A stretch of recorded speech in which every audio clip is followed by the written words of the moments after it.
Hello दोस्तों, आज जो है स्टैटिक्स के कुछ चीज़ों को हम समझने जा रहे हैं। स्टैटिक्स में जैसे कि माध्य हो गया, माध्यक हो गया, बहुलक हो गया, त्वरण हो गया, बारंबारता हो गया, ये सब सारी चीज़ें जो हैं जो मतलब जो है 2022 के एग्ज़ाम में आने वाला है, बोर्ड एग्ज़ाम में, उसको हम थोड़ा सा कंटिन्यू करेंगे। और इसके बाद जो होगा थोड़ा सा कुछ ऑब्जेक्टिव हम मतलब जो इसको सॉल्व करेंगे, जो कि वो एग्ज़ाम के पॉइंट ऑफ व्यू से बहुत ही क्या होगा, बहुत ही वीवीआई होगा।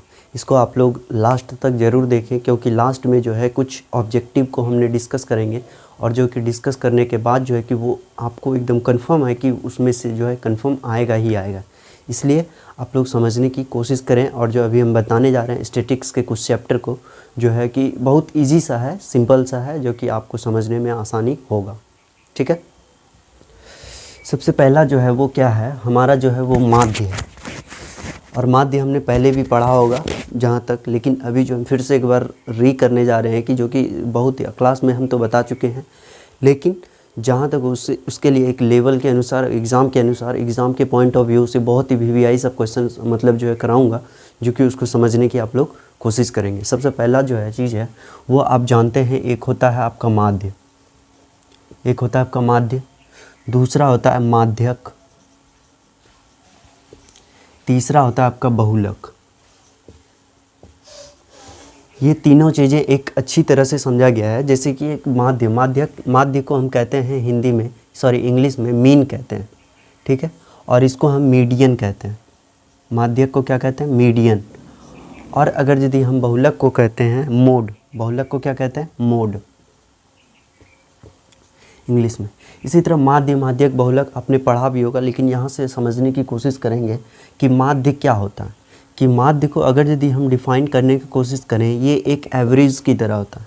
अब एवरेज क्या होता है, मतलब जो है कि कोई भी बहुत सारे संख्याओं को जोड़ना, पहले बताते हैं इसका एक मतलब जो है कि एक एग्जांपल लेके हम बताते हैं, समझाते हैं। जैसे मान लिया जाए हम एक एग्जांपल लेते हैं 1 2 3 4 5 6, ठीक है, 6 ले लिए, 6 7 8 8 यहाँ तक ले लिए। अगर यदि हम इसको आगे, इसका अगर यदि बोला जाए इसका माध्य निकालने के लिए, इसका क्या बोला जाए, माध्य निकालने के लिए, तो सिंपल सा आसान सी चीज़ें हैं कि सभी प्रेक्षणों का योग, अगर यदि हम माध्य बराबर लिखें, माध्य बराबर जो फॉर्मूला होता है वो होता है सभी प्रेक्षणों का योग। सभी प्रेक्षणों का योग, योग कहने का मतलब क्या, जोड़, योग कहने का मतलब जोड़। सभी प्रेक्षणों का योग बटे सभी प्रेक्षण की संख्या, सभी प्रेक्षण की संख्या, यही होता है। माध्य बराबर जो होता है वो सभी संख्याओं का जोड़ होता है, जिसको हम कहते हैं, अगर यदि हम कहें कि सिग्मा, अगर यदि आप इसको मान ले तो एक बताएंगे, लेकिन अभी ये समझना है कि सभी प्रेक्षणों का योग बटे सभी प्रेक्षण की संख्या। अगर यदि हम माध्य निकालने की कोशिश करें तो क्या हो जाएगा, ये टोटल नंबर आपके पास है, ये जो है आपके पास टोटल नंबर है। कहने का मतलब है इसको सभी प्रेक्षण का योग, मतलब ये टोटल नंबर का क्या, जोड़, जो आपको प्रेक्षण दिया गया है। मान लीजिए ये एग्जाम्पल में है आपके पास, तो ये एग्जाम्पल में आपको क्या किया गया है, दिया गया है। इसका मतलब है कि सभी प्रेक्षणों का योग क्या हो जाएगा, 1 प्लस हो जाएगा, 2 प्लस हो जाएगा, 3 प्लस हो जाएगा, 4 प्लस हो जाएगा, 5 प्लस हो जाएगा, 6 प्लस हो जाएगा, 7 प्लस हो जाएगा और 8 प्लस हो जाएगा। 8 तक है, क्योंकि अब जो है नीचे कितना अंक है, इसको गिनने से क्या पता चलता है कि 8 अंक है, तो 8 है, नीचे रख दिए। आगे बढ़ते हैं। अगर यदि हम इसका माध्य, अगर यदि इसको जोड़ें तो 2 1 3 3 6 4 10 10 5 15 15 6 21 21 21 7 28 28 8 28 8 36, 36 बटे कितना हो गया, 8 हो गया। अब अगर यदि हम इसको आगे बढ़ने की कोशिश करें तो देखिए, इसको कटाते हैं, ये कितना 4, ये कितना 18, ये कितना 2, ये कितना 9। इसका मतलब है, मतलब जो है 4.5, 4 मतलब 9 बटे 2 आया। 9 बटे 2 को अगर यदि हम भाग देंगे, आधा करेंगे, तो कितना हो जाएगा, 4.5। इसका किसका आ जाएगा, माध्य। इसका माध्य जो हो जाएगा वो कितना हो जाएगा, 4.5 आ जाएगा। माध्य कितना आ जाएगा, 4.5 आ जाएगा। माध्य कितना आ जाएगा, 4.5 आ जाएगा। सभी प्रेक्षणों का योग बटे सभी प्रेक्षण की संख्या। यहाँ तक हमको लगता है, हमें विश्वास है, आई होप कि आप समझ गए होंगे। आगे हम समझते हैं।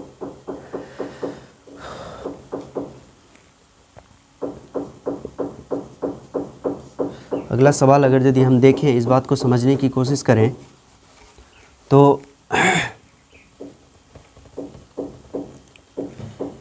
तो यहाँ तक समझ गए। एक एग्जांपल भी हम ले लेते हैं। क्या कहा जाता है कि जो है 5 विषम संख्याओं का माध्य ज्ञात कीजिए। आपको क्वेश्चन दे दे, पहला नंबर क्वेश्चन दे दे, 5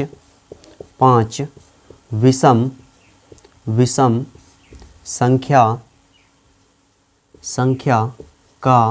का माध्य ज्ञात करें। कि बोल रहा है कि प्रथम मतलब जो है प्रथम 5 विषम संख्या अगर यदि हम लें तो विषम संख्या किसको कहते हैं? जैसे 1, 3, 5, 7 और 9 और क्या 11। अगर यहाँ बोला गया कितना 5 बोला गया तो 1, 2, 3, 4, 5 तो यही हो गया। तो इसका मतलब है कि ये 5 प्रेक्षणों का योग होगा। माध्य बराबर क्या होता है? सभी प्रेक्षणों का योग। सभी प्रेक्षणों का योग मतलब क्या है? 1 + 3 + 5 + 7 + 9। 5 विषम संख्याओं का माध्य ज्ञात करें जो कि 1, 3, 5, 7। आप जानते हैं कि ये सब सारी नंबरिंग क्या है? विषम संख्या है। और विषम संख्या बटे टोटल नंबर ऑफ द क्या होता है? प्रेक्षण होता है। टोटल नंबर कितना है? 5 है। सिंपल सा चीज़। अब अगर यदि हम इसको जोड़ने को 3, 1, 4, 5, 4, 9, 9, 7, 16, 16, 9, 25 हो गया। 25 अब बटे कितना हो गया? 5 हो गया। तो 5 है 25। इसका मतलब है कि इसका माध्य जो आया, मतलब 5 विषम संख्याओं का जो माध्य आया वो क्या आया? 5 आया। 5 विषम संख्याओं का माध्य क्या आया? 5 आया। ठीक है। एक एग्जाम्पल की ओर से हम समझते हैं। फिर बहुत ईजी है, एक बार और हम समझते हैं। इसको ध्यान से समझने की आप लोग कोशिश करेंगे।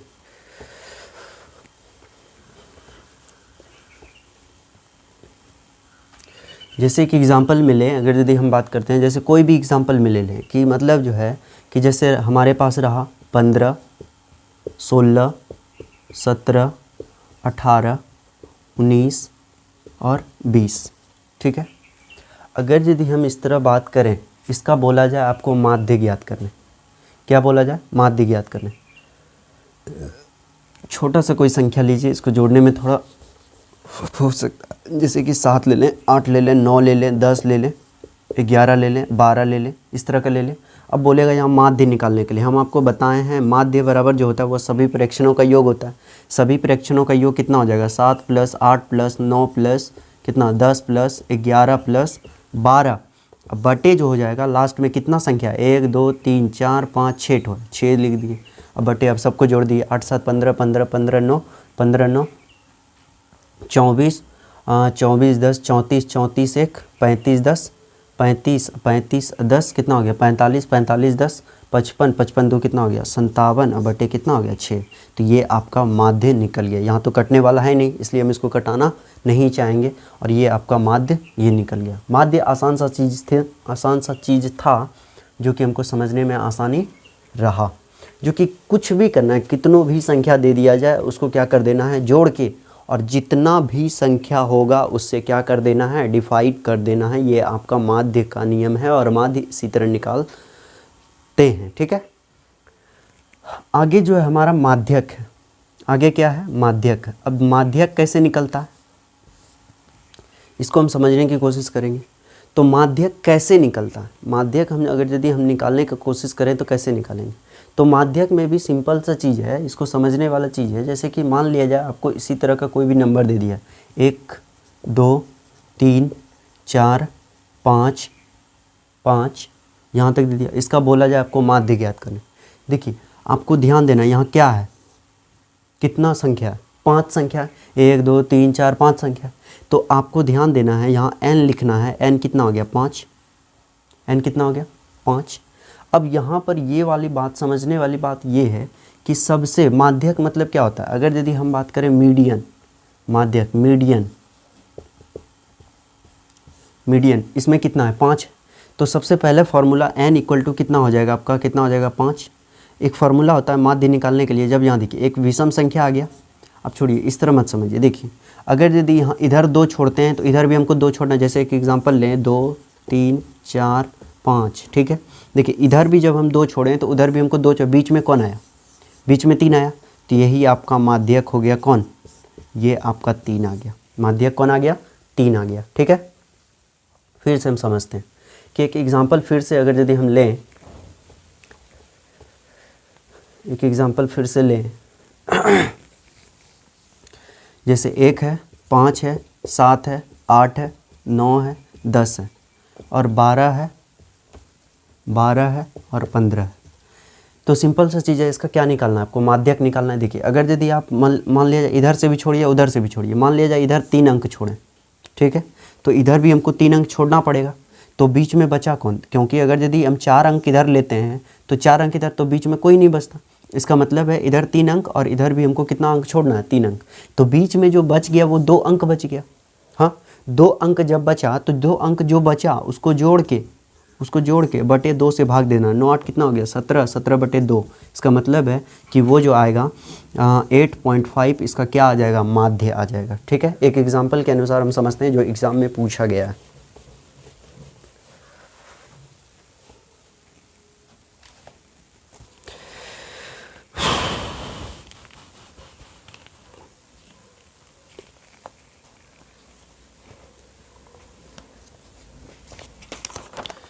एग्ज़ाम में पूछा गया।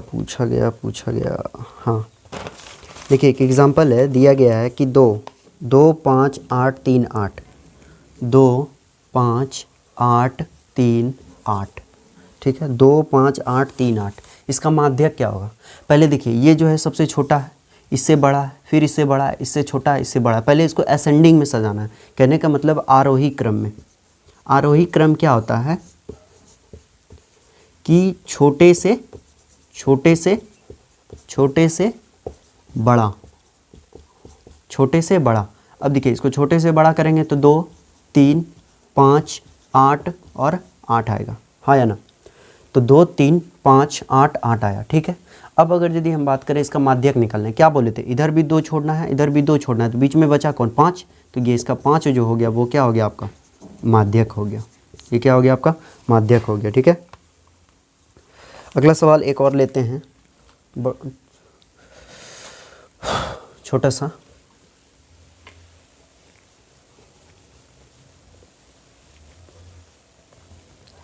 सवाल है, जैसे मान लिया जाए 2 ले लिए, 3 ले लिए, 5 ले लिए, 4 ले लिए, 8 ले लिए, 9 ले लिए, 10 ले लिए, 12 ले लिए, 15 ले लिए, 18 ले लिए, 14 ले लिए। ठीक है, अब देखते हैं इसका निकालना क्या, हमको माध्य निकालना है। हम क्या बोले थे, जब कोई भी संख्या आरोही क्रम में ना हो उसको पहले आरोही क्रम में लाना हमको क्या है, ज़रूरी है। तो आरोही क्रम में लाने के लिए हमको क्या करना पड़ेगा, सबसे पहले छोटा इसमें देखिए कौन है, पहले 2 है, फिर 3 है, फिर देखिए इसमें 4 भी है, 4 लिख दिए। उसके बाद और कुछ है, 4 5 है, 5 लिख दिए। 5 के बाद 6 है, 6 नहीं है। उसके बाद क्या है आपका, 6 के बाद कौन है, 6 के बाद 7 है, 7 भी नहीं है। 8 है, हाँ 8 है, फिर 9 है, फिर 10 है, फिर जो 11 है, 11 नहीं है, 12 है, 12, फिर 13 भी नहीं है, 14 है, फिर 15 है और उसके बाद कितना है, 18 है। ठीक है, और कुछ छूटा क्या, नहीं छूटा। तो देखिए कितना अंक हो गया, 1 2 3 4 5 6 7 8 9 10 11 हो गया। 11 अगर यदि हम बांटने का कोशिश करें तो इधर अगर यदि हम 4 छोड़ते हैं, 1 2 3 4, इधर भी हमको 4 छोड़ना पड़ेगा, 1 2 3 4। अब फिर देखिए यहाँ क्या को बच गया, एक और 5 को छोड़ते हैं, इधर भी 5 को छोड़ते हैं, तो बीच में कौन हो गया, 9। इसका मतलब है ये जो माध्यक होगा वो क्या होगा आपका, 9 होगा। सिंपल सा चीज़ है। अब फार्मूला के अनुसार ये तो हम मतलब जो है अपने मन से बनाने का बताएं कि कैसे बनाना है, लेकिन एक फार्मूला के तरह जो होता है उसको आप समझने की कोशिश करें। बस दिमाग में ही फार्मूला को बना लेना है, ज़रूरी नहीं है कि आप फार्मूला को रटेंगे ही तभी आप सवाल को बना पाएंगे। बस दिमाग में ये रखना है कि इधर जितना छोड़ेंगे उधर जो जितना छोड़ दें, बीच में जो बचा वो आपका क्या होगा, माध्यक होगा। और माध्यक अगर 2 अंक बचता है तो उसको जोड़ के हाफ कर देना है, या 1 अंक बचता है तो 1 अंक आपका बचेगा ही बचेगा, जो हम क्या कहेंगे, माध्यक कहेंगे। ठीक है, चलिए आगे देखते हैं, हम समझते हैं।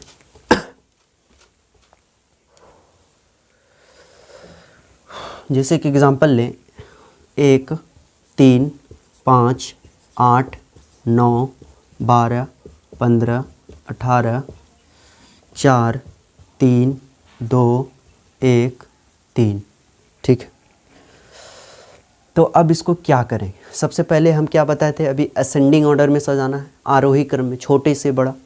अगर यदि हम बात करते हैं छोटे से बड़ा सजाने की कोशिश करते हैं तो क्या आ जाएगा, 1 3 3 1 3 3 और है, 1 3 और है, 1 3 और है, 1 3 3 3 और कुछ है, अरे 1 भी आ रहा है, देखिए 1 यहाँ भी है, यहाँ भी 1 है, 1 लिख दिए, एक और, फिर यहाँ 2 है, 2 2 यहाँ है तो 2 यहाँ लिख दिए, फिर 2 और है, नहीं 3 है, 3 है क्या, 1 3 यहाँ है, 2 3 3 है, तो इसका मतलब है यहाँ 3 बार हो जाएगा, फिर देखिए 3 बार हो गया, फिर यहाँ 4 भी है, 4 लिख दिए, फिर 5 भी है, हाँ 5 भी है, 5 भी लिख दिए, 6 है, 6 नहीं है, 7 है, 7 भी नहीं है, 8 है, हाँ 8 है, 9 है, 9 है, 9 है, फिर 10 है, 10 10 10 10 नहीं है, फिर अगर यदि हम बात करते हैं 8 हो गया, 9 हो गया, 10 नहीं है, 11 भी नहीं है, 12 है, 12 के बाद कौन है, 15 है, उसके बाद 18 है,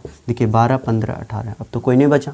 इसका मतलब है सबसे पहले यहाँ पर आपको क्या लाना है, आरोही क्रम में सजाना है।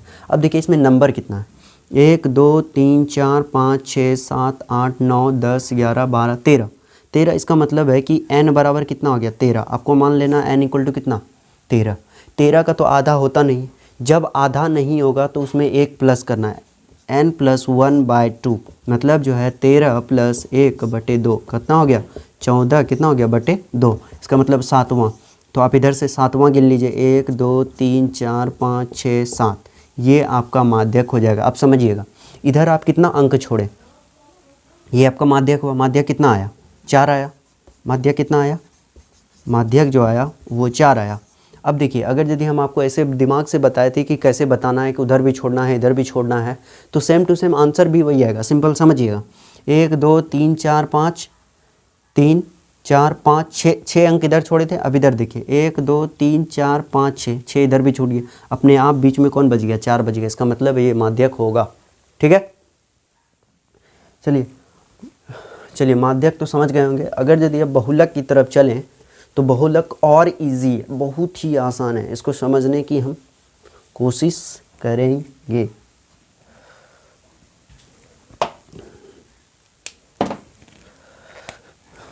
अगर यदि हम बहुलक की बात करें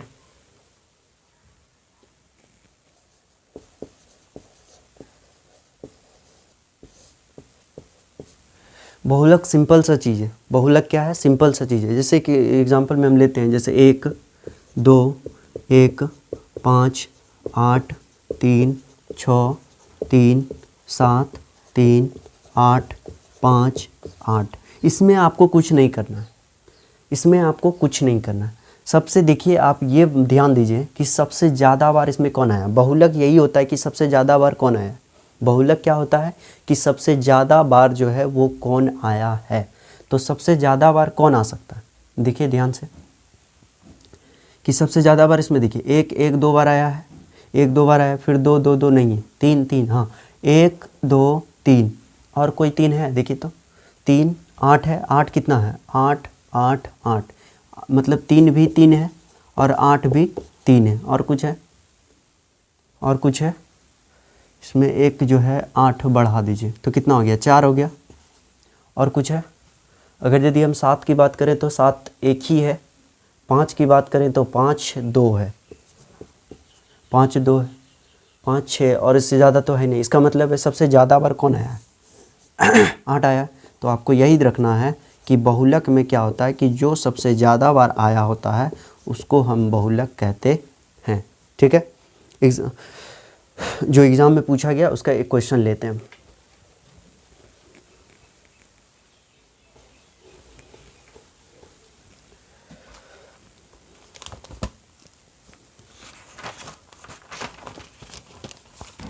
देखिए एक क्वेश्चन पूछा गया 3 4 7 2 7 6 7 9, सिंपल सा चीज़ है। हम बताएं कि बहुलक कैसे निकालते हैं, जो सबसे ज़्यादा बार होता है।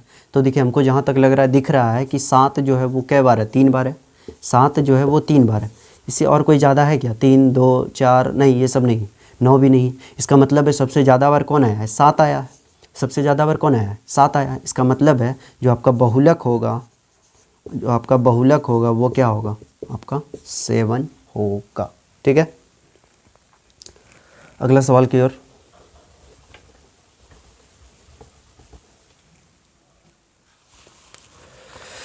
एक क्वेश्चन दिया गया है 9 10 11 9 10 11 फिर 11 फिर 11 9 10 11 फिर 11 फिर 5 6 7 11 9। आपको पता चल गया होगा कि मतलब जो इसका बहुलक क्या होगा। सिंपल सा आंसर है कि जो सबसे ज़्यादा बार आया होगा वो बहुलक होगा। इसका मतलब है कि सबसे ज़्यादा बार उसमें कौन आया है, एक ये आया है, एक ये आया है, एक ये और ये, मतलब 11 जो है वो कितना बार आया है, 4 बार आया। तो आपका जो बहुलक होगा वो जो होगा आपका क्या होगा, 11 होगा। बहुलक क्या होगा, 11 होगा। ठीक है, अगला सवाल की ओर। अब इसके कुछ सवाल को जो है इसमें हम बताते जाते हैं, धीरे धीरे इसको समझते जाइएगा। सबसे पहला क्वेश्चन तो बहुलक था, लेकिन अब यहाँ पर थोड़ा सा कंसंट्रेट करने वाली बात है। अब यहाँ से हम कुछ नया चीज़ को बताने जा रहे हैं।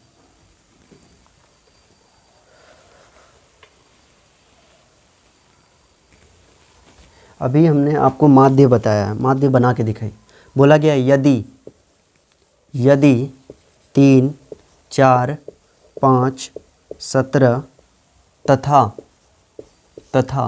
x का माध्य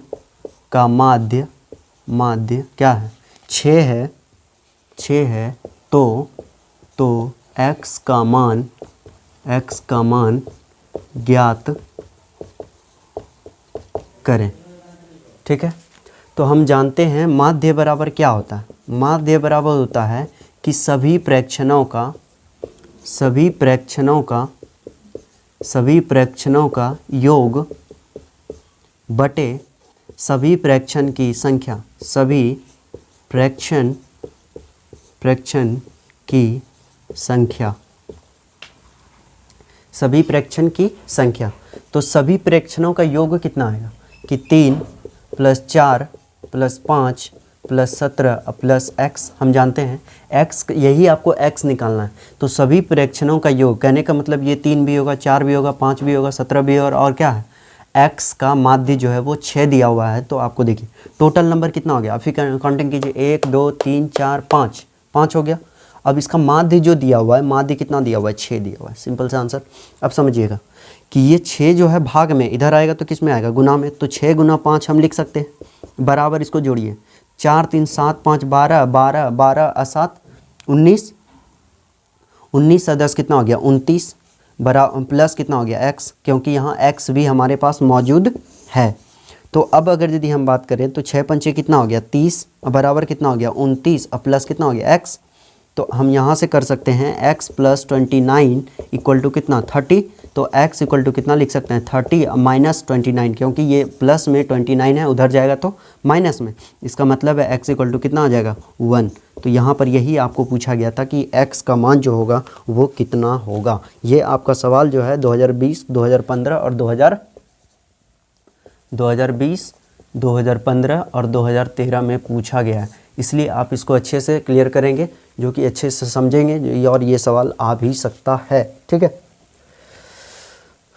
अगला सवाल।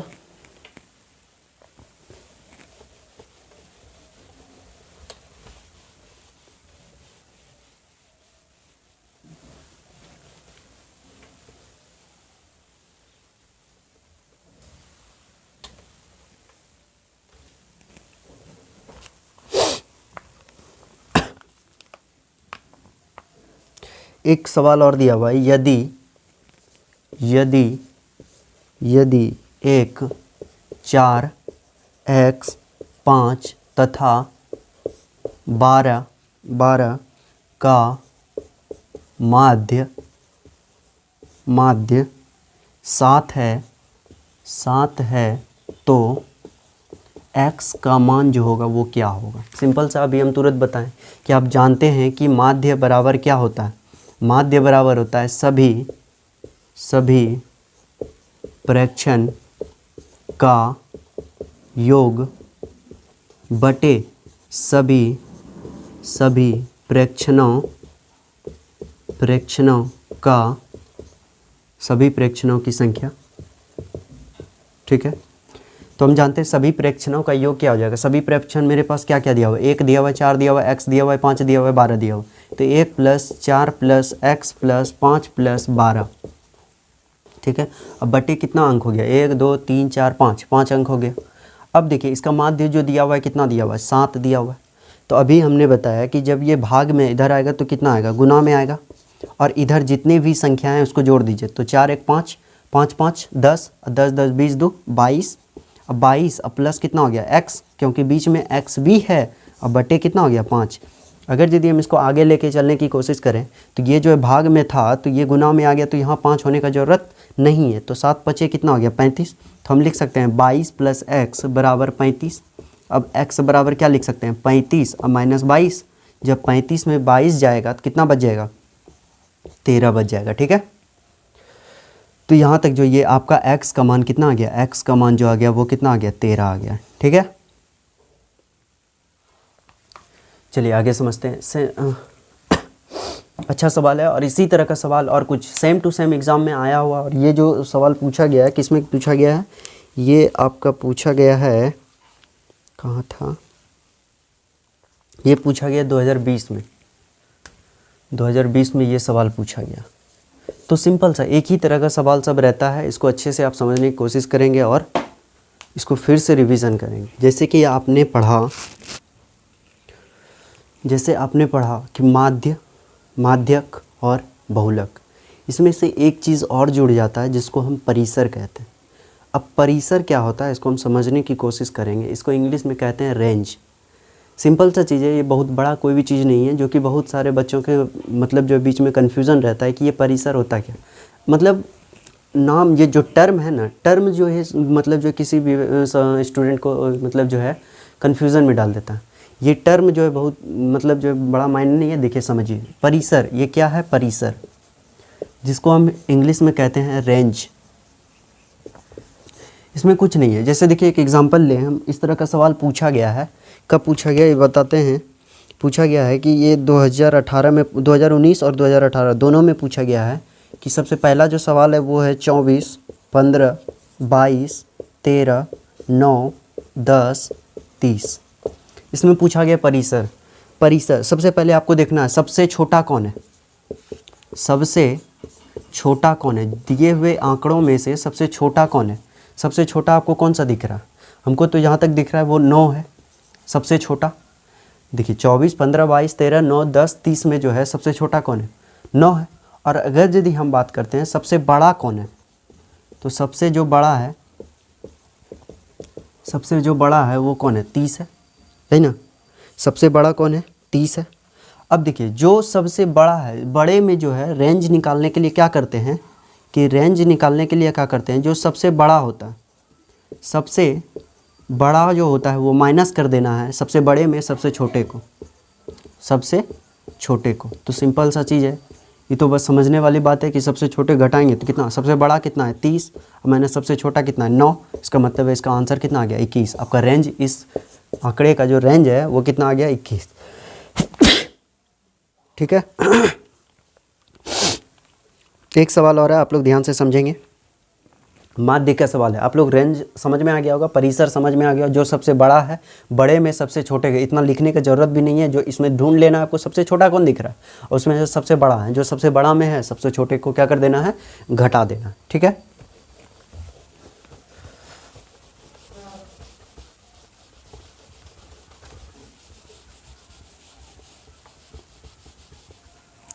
अगला सवाल है कि माध्य का है, बोला गया है x + x और x + 3 और x + 6 और x + 9 एंड x + 12 का माध्य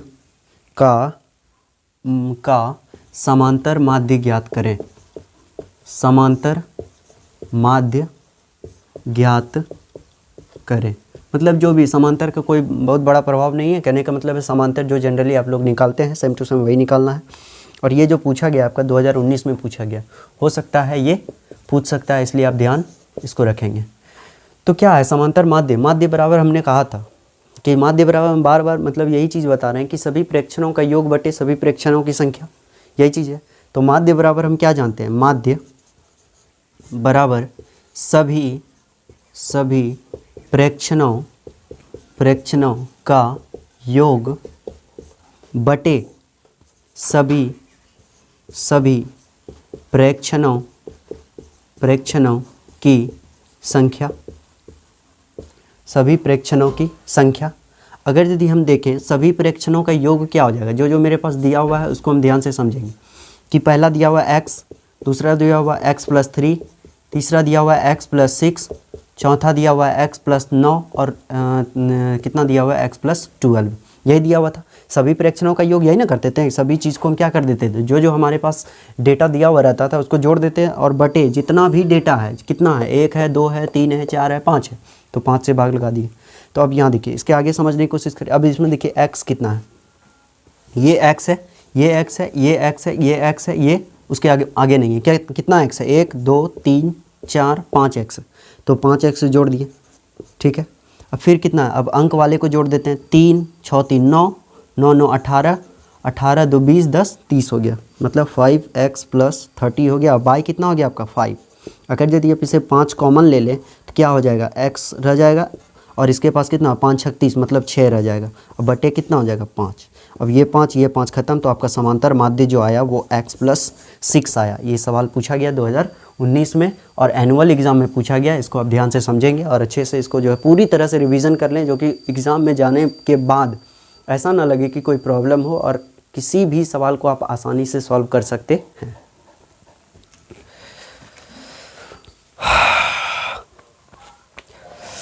आगे सवाल, हाँ एक सवाल और है कि 10 समप्राकृतिक संख्याओं का माध्य, इस तरह का सवाल पूछा जाता है। एक दो सवाल है, इसको ध्यान से समझेंगे।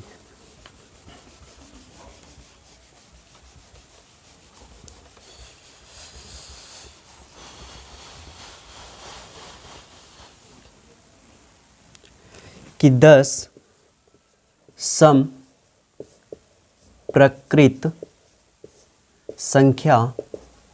संख्या का माध्य होगा। आप जानते हैं कि सम मतलब जो प्रकृत संख्या क्या होता है, नेचुरल नंबर क्या होता है, जो कि जब कहाँ से स्टार्ट होता है, 1 से। नेचुरल नंबर जो प्रकृत संख्या होगा वो कहाँ से स्टार्ट होगा, 1 से स्टार्ट होगा। लेकिन जब हम पूर्ण संख्या की बात करते हैं, होल नंबर की जब हम बात करते हैं, तो वो जो है आपका कहाँ से स्टार्ट होता है, 0 से स्टार्ट होता है। लेकिन यहाँ बात किस चीज़ का हो रहा है, यहाँ बात हो रहा है आपका प्रकृत संख्या। प्रकृत संख्या कहाँ से स्टार्ट, 1 2 3 4 5 6 7 8, इसी तरह ये क्या हो जाएगा, बढ़ते जाएगा। अब यहाँ क्या बोल रहा है कि 10 सम प्रकृत संख्या। हमने ये नहीं कहा कि प्रकृत संख्या, लेकिन यहाँ क्वेश्चन में दिया गया है कि सम प्रकृत संख्या। सम संख्या, जो सम संख्या किसको कहते हैं, जो 2 से पूरा डिवाइड हो।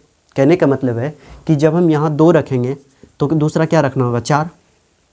इसी तरह से 10 सम प्रकृत होना चाहिए, 2 4 6 8 10 12 14 16 18 और 20। देखिए तो कितना अंक पूरा, 1 2 3 4 5 6 7 8 9 10। इसका मतलब है 10 समप्राकृत संख्या मेरे पास आ गया। अब इसी का माध्य ज्ञात करना है आपको। माध्य बराबर बताएं सभी प्रेक्षणों का योग बटे सभी प्रेक्षणों की संख्या। सिंपल सा है, जब हम माध्य निकालने का कोशिश करें तो आपका हो जाएगा कितना, इसको जोड़िए, जोड़ दीजिए यहीं पर। तो 4 2 6 6 12 12 8 20 20 10 30 30 10 40 40 2 42 42 42 10 कितना हो गया, 52 52 4 52 4 56 56 और 6 कितना हो गया, 62 62 10 62 10 अगर 72 अब 72 और 8 कितना हो गया, 80 या 10 80 10 90 90 20 कितना हो गया, 110। अब बटे कितना हो गया, आपका टोटल नंबर कितना है, 10 है। तो आप ये जीरो कटा दिए, इसका माध्य कितना आ गया, 11 आ गया। ठीक है, इसी तरह का सवाल, हाँ अब देखिए यहाँ पर एक सवाल पूछा गया 2018 में। ये जो सवाल पूछा गया था आपका 10 समप्रकृत संख्या जो है ये 2018 में ही पूछा गया है। इसको आप लोग अच्छे से री कर लें। अगला सवाल है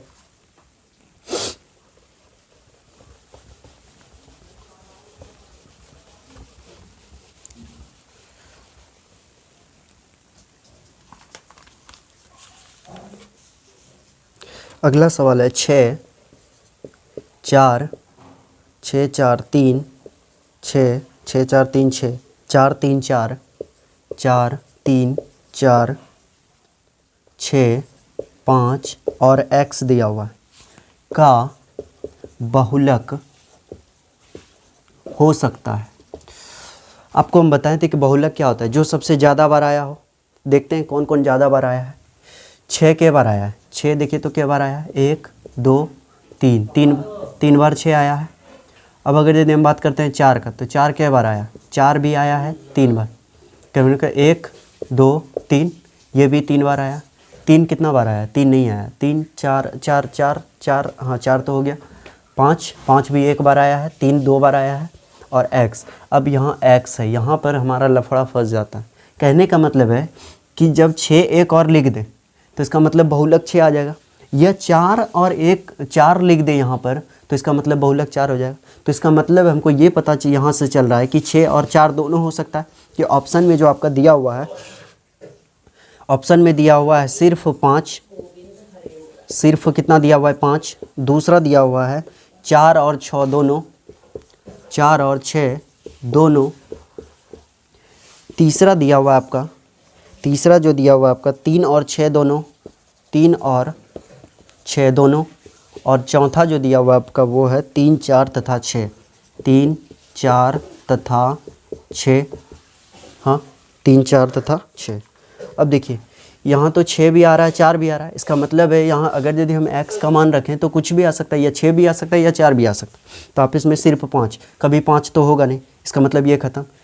अगर यदि 3 और 6 की बात करें तो 3 कभी बहुलक होगा, क्योंकि 3 तो 2 बार है और यहाँ सब 3 3 बार है, तो ये भी नहीं, ख़त्म हो गया, ये भी ख़त्म हो गया। अब अगर यदि 3 4 6, 4 6 भले हो सकता था लेकिन 3 नहीं हो सकता था, ये भी ख़त्म।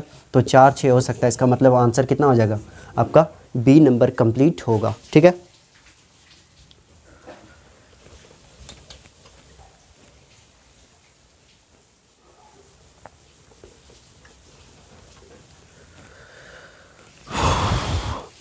और सवाल देखें तो सेम टू सेम इसी तरह का सवाल सबको ही आता है, इसमें बहुत बड़ा कोई चीज़ नहीं है। अब जो है मेन चीज़ें जो ऑब्जेक्टिव हम बता रहे थे उसको ध्यान से समझ ली।